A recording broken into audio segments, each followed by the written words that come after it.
O objetivo dessa aula é fazermos uma revisão da função exponencial. Definição. Chama-se função exponencial a função do tipo y igual a elevado a x, onde o a é maior do que zero e diferente de 1. Esse a seria então a base da potência. Então temos aí alguns exemplos, e nesses exemplos vamos notar que temos casos onde a base é maior do que 1, por exemplo, y igual a 2 elevado a x, ou nesse caso, y igual a raiz quadrada de 3 elevado a x. Notemos aqui que a base é um número maior do que 1. Raiz de 3 vale aproximadamente 1,73. Neste outro caso, a base é 0,8, que é um número compreendido entre 0 e 1. E aqui também 2/3 é um número menor do que 1, é um número entre 0 e 1. Como nós vamos ver, nós vamos dividir o estudo da função exponencial em dois casos, quando a base é maior do que 1 ou quando a base é um número entre 0 e 1. Por que fizemos a restrição de a ser um número positivo e diferente de 1? Vejamos. Se a for um número negativo, nem sempre a expressão a elevado a x representa um número real. Por exemplo, no caso em que a base é negativa, temos menos 4 elevado a meio. Nesse caso, essa expressão não representa um número real. Se a for igual a zero, a expressão a elevado a x também pode não representar um número real. É o caso aqui de 0 elevado a menos 3. Como nós sabemos, essa expressão não apresenta um significado. E no caso de a igual a 1, 1 elevado a x será igual a 1 para qualquer valor de x real. E, portanto, teríamos então a função constante, f de x igual a 1, que não é uma função exponencial. Quanto ao gráfico de y igual a elevado a x, como dissemos anteriormente, vamos dividir o estudo do gráfico em dois casos, quando a base é um número maior do que 1 e quando a base é um número entre 0 e 1. Então vamos pegar como exemplo y igual a 2 elevado a x. Vamos primeiro montar a tabela, né? Então vejamos, por exemplo, para x igual a menos 2, vamos fazer a continha aqui do lado. Para x igual a menos 2, o valor de y seria então 2 elevado a menos 2, que é igual a 1/4, e 1/4 então é 0,25.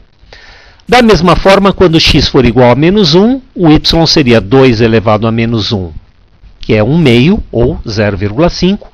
Quando x for 0, o y vale 1, e assim por diante. Teríamos então alguns valores para montarmos o gráfico. Colocando esses valores do gráfico, esses pontos no gráfico, podemos então traçar a curva que é o gráfico da função y igual a 2 elevado a x.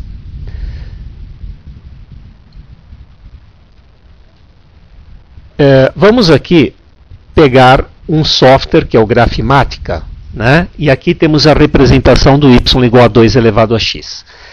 Notemos aqui que quando o valor de x aumenta, o valor de y também aumenta, tendendo para infinito, né? Dizemos então que a função é crescente.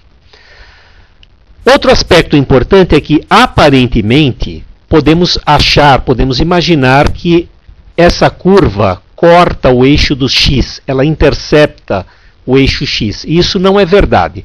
Podemos aqui dar um zoom. Por exemplo, se eu der um zoom aqui nessa parte do gráfico, nós vamos notar que, na realidade, o valor de y é bem pequeno, a curva se aproxima do eixo x, mas ela nunca encosta no eixo do x. O valor de y é bem pequeno, porém, ele não é zero. Se eu der um zoom um pouquinho maior, podemos então verificar que o y nunca é igual a zero.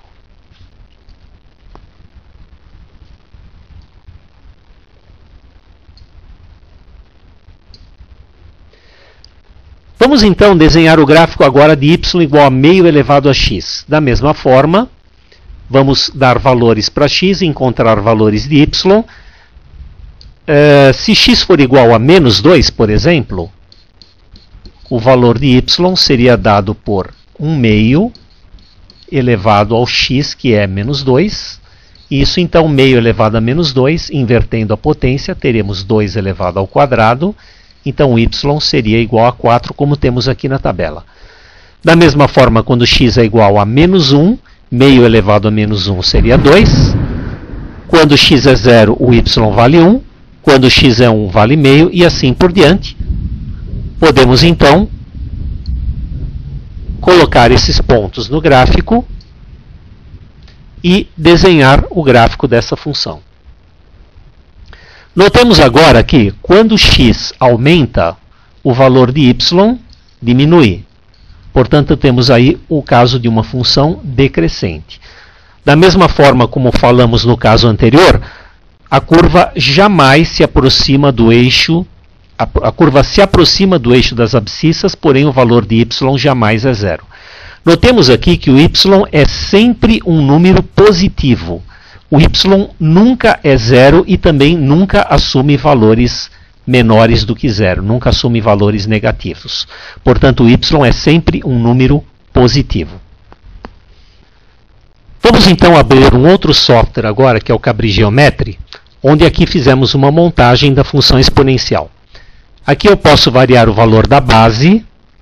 A base, no caso aqui, vale 2, portanto é um número maior do que 1, e temos aí, como vimos anteriormente, uma função crescente. Aqui eu posso variar o valor de x, e percebemos aqui claramente que à medida que x aumenta, os valores de y também aumentam. Podemos perceber aqui também que quando x tende para menos infinito, o valor de y aqui, colocado com bastante casas decimais para que possamos perceber que o valor de y é muito pequeno, porém ele não é zero. Vamos agora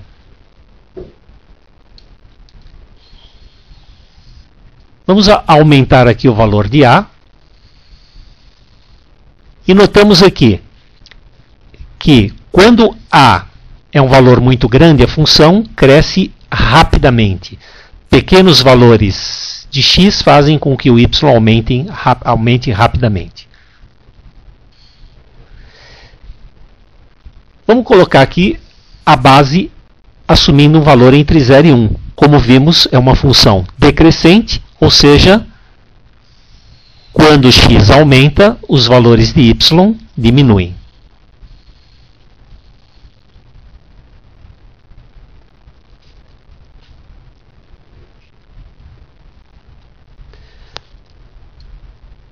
Em resumo, para a função exponencial, para a função da forma y igual a elevado a x, onde a é maior do que 0 e diferente de 1, temos, quando a base é maior do que 1, temos uma função crescente, e quando a base está entre 0 e 1, uma função decrescente.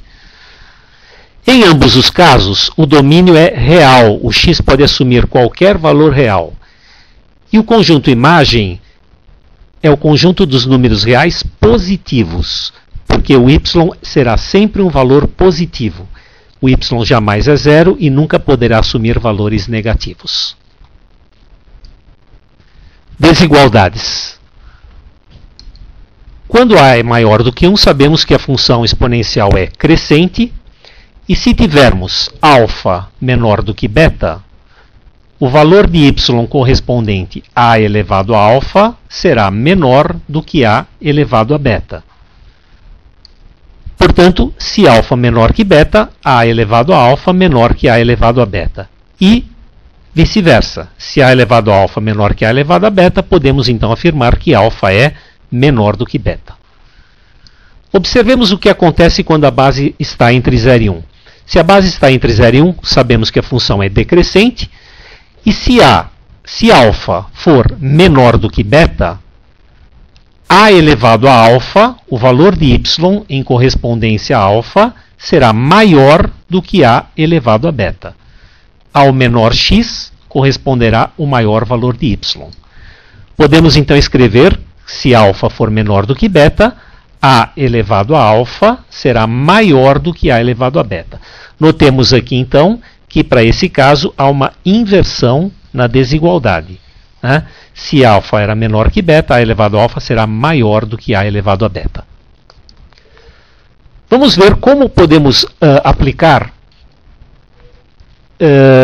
numa inequação. Por exemplo, se nós tivermos 2 elevado a x maior do que 2 elevado a terceira, podemos afirmar que x será maior do que 3. Observe aqui que eu mantenho a desigualdade porque a base é um número maior que 1. Se nós tivéssemos, por exemplo, 2/5 elevado a x maior do que 2/5 elevado à quarta, digamos, como aqui a base é um número que está entre 0 e 1, vai ocorrer uma inversão da desigualdade. Aqui poderemos dizer, então, que x é menor do que 4. Portanto, o que acabamos de ver pode ser aplicado na resolução de inequações exponenciais.